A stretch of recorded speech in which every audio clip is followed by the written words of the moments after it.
ji apora ve li te terai komao ke pini nang ne le kle me kle te ke kle me ji abanga ke kle me ji abanga kisang ji apora ve li te terai komao ke pini nang ne le kle me kle te ke kle me ji abanga ke kle me ji abanga ve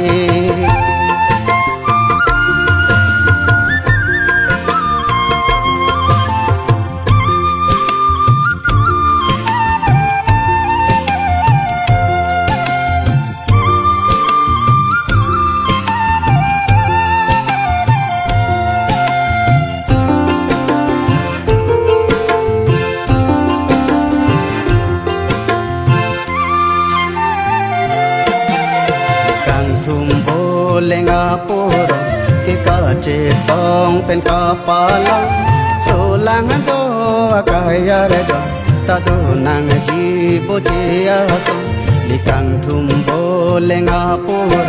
ke kache song pen kapala solang do akaya redo ta do nang ji botia so siwang non sari so do an to akli mang parkindo siwang non sari sundo an to akli mang parkindo pusare ki sarkindo an ibole nga purom hirina sulang do akaya rejo tareng do reng ni paduna reng do reng ni paduna kisang ji apora ve linde terai komao ke pini nang ne le kle me kle te ke kle me ji abanga ve ke kle me ji abanga ve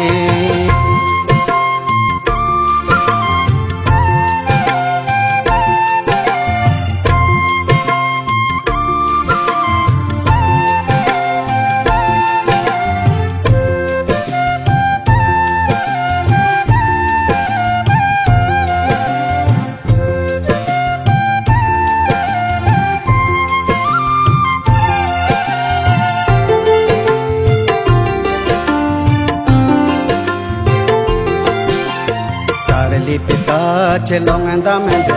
lola te terai komao ve ini nang le le klemete te terai komang kunna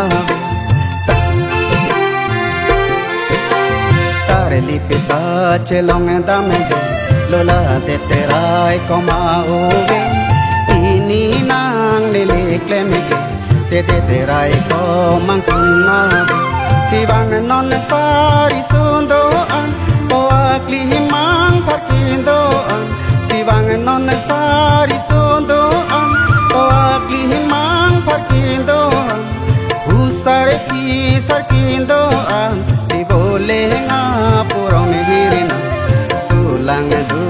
akaya rejo tareng do reng ni paduna reng do reng ni paduna kisang apora ve lali te terai komao ke pini nang ne le kle me kle te ke kle me ji abanga ve ke kle me ji abanga ve kisang ji apora ve li te terai komao ke pini nang ne le kle me kle te ke kle me ji abanga ve ke kle me ji abanga